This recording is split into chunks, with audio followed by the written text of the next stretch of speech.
Hi there, Speedway Tag here with another review of Octopus's Garden. This is a game from 2011 by Roberta Taylor.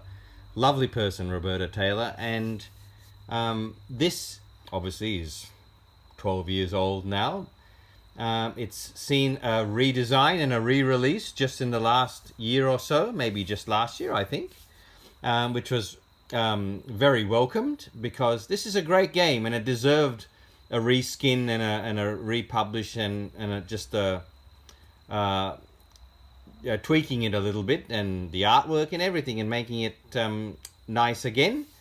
But I'm going to do my review on the original because, strangely enough, I hate to admit it, but I still prefer the original. I love what's happened with the new one.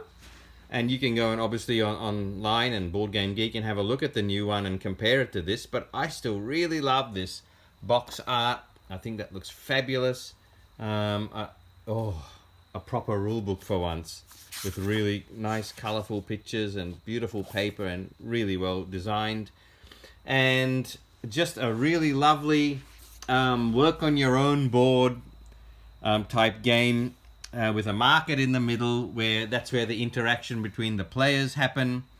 And you'll notice if you do compare this to the recent version, the boards here are fairly plain, but I think it's really clever the way it's captured that look down into the ocean depths, that pearly, watery look of these boards. I think they're fantastic. So each person gets one of these boards and we get 5 pearls each because that's the currency in this game, and in this version the pearls are actually 3-dimensional, really nice pearl, shiny white pearls. Okay, in the new version they're cardboard tokens. That's okay.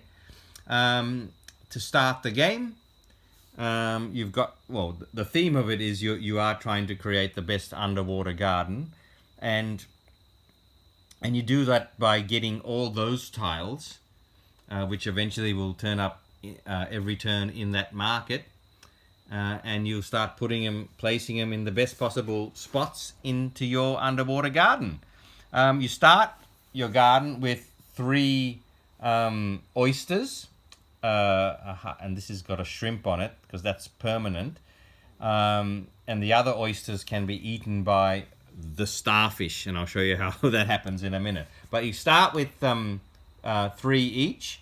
At the end of each turn, you'll get as many pearls back into your currency as you have oysters out on the board. So if I still had these 3 oysters on my board at the end of my turn, I'll be able to collect another 3 pearls. So that's how you keep getting your currency to buy things from this market. There's a lovely velvet bag here, and all these tiles, beautiful round tiles, are usually in that bag. Okay, so imagine that they are, but I've got them out here so I can pick the right ones to put in the market to show you how the game works. But just to have a look at what kind of tiles you'll be drawing from the market and placing on into your underwater garden, we've got coral. Notice there it's got a pearl on it. That tells you it costs you 1 pearl to buy that tile from the market. And when it's on your board, it's going to give you 1 point. That's a sea anemone. It's going to cost you 2 pearls to get it, but it's going to give you 2 points at the end of the game. And if you can get 3 of them on your board next to each other, it will attract a clownfish, which will give you 5. Okay. Then we have starfish. Cost 3 pearls to get. They're 5 points if they're still on your board at the end of the game. The starfish actually is the only tile that will move around your board trying to eat those oysters. Okay, so at the end of each turn, each starfish that you have on your board will have to move 1 spot closer to oyster. Okay, then we have just the grasses for 1 pearl and 1 point. If you can get 5 of them connected together, you will attract that seahorse for 5 points. These are relics, and as you can see here, Sushi Go style. If you've got 1 of them, it's worth 1. If you've got 2 of them, each one is worth 3. And if you've got 3 of them on in your garden, each one is worth 5, but they're costly, as you can see here. So relics, garbage, okay, garbage. Sometimes you're forced to take them because when you take things from the market on your turn, you will take a whole row. So all of that row, or all of that row, or all of that row, and so on. And sometimes if you really want that coral, or you really want that parrotfish, it comes unfortunately with a piece of garbage, which you will have to place, which is -2. So that's garbage. You don't want too much of that in your garden. I also managed to get so those are all the things that can go onto your board in the base game, but a couple of promo tiles came out for this game pretty soon after it was released, and there's probably 8 of them, and I managed to. That's super hard to get, even like 6 or 7 years ago when I first got this game, almost impossible to get, but I managed to get my hands on 3. The diver, he's going to cost you 2, but he doesn't actually get placed on your board. When he comes along and you purchase him, he cleans out all the garbage from your board. So that's one way to get rid of the garbage and get rid of those negative points. So that's great for the diver. The shark, when the shark turns up in the market, let's say the shark was there, okay? That means nothing in that row or that column or that row can be purchased for that turn while the shark is there. It lasts for a complete run of the players and then it goes. So it blocks 2 lines of purchasing the shark. Really interesting, strategic as well. And the last little promo expansion, or promo tile I managed to get was the parrotfish. And wherever you place your parrotfish, it's going to be worth 1 point at the end of the game for every coral that is touching it. Okay, pretty simple. And we always play with those little expansions, those extra promo tiles. I think it really makes a difference to the game. So so this is basically it. So you know what all the tiles do. It's a matter of, okay, what can I afford? I start with 5 pearls. What am I going to start with and buy? I might actually purchase that line. So that's going to be 2 pearls plus 1 pearl plus 1 pearl. I hand in 4. Okay, so where's that last one? There it is. 4 gets handed into the supply, and I take those 3 that I've just purchased, and now I place it anywhere on the board. I love games like this where you've got so the interaction is over, and now you just get to work on your own board. I know there's thousands of games, maybe not thousands, hundreds of games like this, but I'm immediately attracted to my own board and a board that I can work on. So I might place the coral there. I might start a group of grass over here, hoping to attract a seahorse eventually, and I'll put the parrotfish right next to the coral, because remember, he's worth 1 for every coral he's next to. Now, to finish the second part of my turn, if I had a starfish on my board, I'd have to move it 1 step closer, 1 spot closer to one of the clams, and then I would collect. The third part of my turn is collecting pearls based on the number of oysters that I have. I've got 3 oysters, so I get back 3 pearls. Great little balancing and financial management there of pearls, because sometimes the lines will cost you more than 4. Look at that line. If you wanted the relic, the starfish, and the coral, you're up for 7 pearls. It's great to get starfish, great to get relics, but it will cost you. And then finally, at the end of my turn, I'm going to go into the bag and replace it with, let's say I've gone into the bag here, and I'm going to replace it with that. Okay, let's see, that comes out next. Next person will decide, okay, what am I going to take? I've got 5 pearls to spend. Okay, so maybe they might take, let's see. You know what? They might take the sea anemone, another oyster, and unfortunately they have to take the garbage, but that's all right. So you place the garbage somewhere, place another oyster. Now the benefit of placing another oyster is now at the end of this turn they're going to get 4 pearls, right? And an enemy they might place here, hoping to get a group of 3 to attract a clownfish. Okay, and then they're going to move any starfish that they have. They don't. They will get their pearls back, which is 4, as I said. So 1, 2, 3, 4 of these.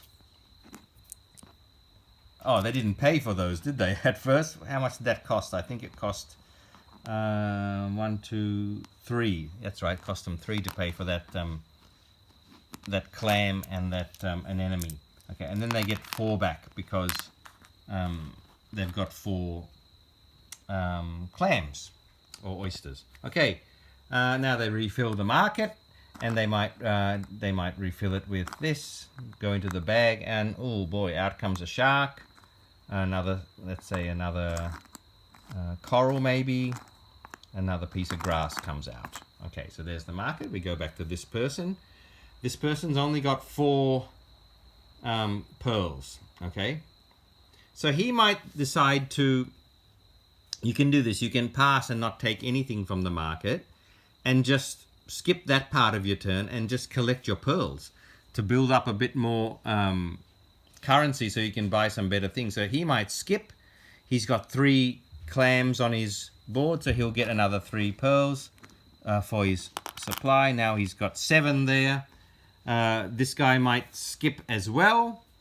And so he's got 4, right? He's got 4 clams. He might get 4. So look at that. Skipping a turn, all of a sudden, he's got 7 to spend now. And he's got, oh, gee, 6, 7, 8, 9 to spend. Right, this guy now wants to go and get the relic. 2 turns have passed, so that shark can move on. And we can replace that with something. Okay, so the shark only stays there and restricts you for 1 set of turns. All right, this guy wants to buy the coral, the starfish, and the relic, which is going to cost 7. So he's going to actually... I don't know why he would do this. Oh, that's all right. Sometimes you do spend all your money on things, don't you? And he's going to take all of that. So then he'll put his relic somewhere. He'll put another coral next to his parrotfish. And he'll have a starfish. Here's the balance now, okay? Remember, the starfish is eventually going to... It's great because it gets you 5 points. But eventually, every turn he's going to move to the closest... oyster and get rid of it, which means with 1 less, you get 1 less pearl each turn. But notice that the oysters are a score of -1 at the end of the game. So you have to try and time your starfish attacks on the oysters towards the end of the game, because you want to keep them as long as you can to get pearls, but towards the end you want them to disappear and get eaten so they don't cost you -1 points. Okay, so let's refill that market again. Maybe the garbage comes out, another anemone, and I don't know, maybe another grass comes out there. Okay, over to this person. Oh, and then he's going to get 1, 2, 3 pearls because he's got 3 oysters. This guy's got a lot to spend, right? And maybe he might... let's say this was an enemy, right? So I can show you how the clownfish work. He might buy this line, and the 4 for the 2 anemones, and I hope I'm saying that word right because it's really hard to say. All right, and he's got some more garbage. So he's going to be going for the diver at some stage to clear his garbage. Look at that. He's now got 3 anemones next to each other, which is a whopping 6 points, but it's also going to attract a clownfish. So he takes a clownfish token and he puts it there, and so that's going to be another 5. Like I said, if he had 5 of those grasses, he would attract a seahorse as well. Okay, and at the end of his turn, he's getting his 4 pearls, and we refill the market. Let's say a diver comes out, and another parrotfish comes out, and here we go again. Look, this guy can actually go right down the middle and buy those 3 grasses, which he will, because he's hoping to get 5 of them in a line here, or in a clump. Right, and let's say he did have another grass there, and we're just going to skip a turn or 2. He's got 5 now. He goes and grabs his seahorse, and he can place the seahorse there now for an extra 5 points. Okay, he'd take his, how much have he's got 3 oysters, he'll get 3 pearls back, refill the market with whatever comes out of the bag, and away we go. And this keeps going. Okay, the diver's there now. This guy is probably going to buy the line down here with the diver, the coral, and the parrotfish for, I think that's 5. Yeah, so he'll hand in 5 pearls to purchase this. The diver doesn't actually come on his board. The diver just wanders in temporarily to clear out the rubbish, so he can get rid of his rubbish. Okay, and that's gone. All right, he'll place his parrotfish somewhere and make sure a coral is next to it. If he's got any starfish, they'll move. Otherwise, he'll collect his 4 pearls and fill the market again. Okay, and this is, here we go, he fills the market, and back to this guy's turn. Okay, he might then, I'll just do 1 or 2 more, don't worry. Okay, he might get another, he'll go for that across line at the top there, which will cost him 5. He wants another relic. Look at this now. Okay, so first of all, he's got to hand in 5 pearls. Okay, 5 pearls. Now he's got another relic. They don't have to be next to each other, but because he's got 2 of them, each one is worth 3 points, as you can see there. That's a very quick way to get points. He's got another coral, which he will place next to his parrotfish, because now the parrotfish is worth 3, because there's 3 corals touching it. And he's got another grass. He didn't really need that. I doubt he's going to be able to get another 5 on their own. He might be able to get 5 there if he wants to. That. And finally, he has to move his starfish. Okay, so he moves his starfish towards this clam. And the next turn, it'll move here. And then finally, the next turn, it'll jump on it, and it will eat it. And then you will lose the access to 1 pearl. One thing to note, starfish can move on top of things as well. They're not really inhibited that way. They don't have to move across empty spaces, but they cannot move on top of coral. So as another strategic move, you can sort of blockade in a starfish with coral. I mean, if I had coral going around here like this, now the starfish would not be able to get out of there, and it wouldn't eat any of your clams. So that's a valid strategy if you don't mind the -1 on the clams at the end of the game. That is Octopus's Garden. Quite a few turns there. Apologies, I was enjoying myself. All right. The game ends when someone's board is full, and then you just count up all the scoring conditions which I mentioned at the start, and higher score wins. I really wanted to accentuate those little promos, the diver, the shark, and the parrotfish. They add a lot to the game. Quite a few of them, I believe, are included in the new version of Octopus's Garden, which was going to be called Starfish Kingdom for a while, and thankfully they relented and put it out again as Octopus's Garden, because we all like thinking about Ringo Starr when we say that phrase. Yeah, and so some of these things that were originally promos are now actually included in the new version of the game. I don't know exactly which ones, but I'm sure there are. There were some other really great ones, like a boxer crab and a coconut octopus and a research sub, which did lots of other different things. Man, if I could get those, I'd pay a hefty sum for them, because anytime you add something to this game, it makes it better. But the game is really good as it is. Thankfully, you can still get it. Because, as I said, it was released just last year or the year before. Octopus's Garden. I hope you enjoyed that. See you later.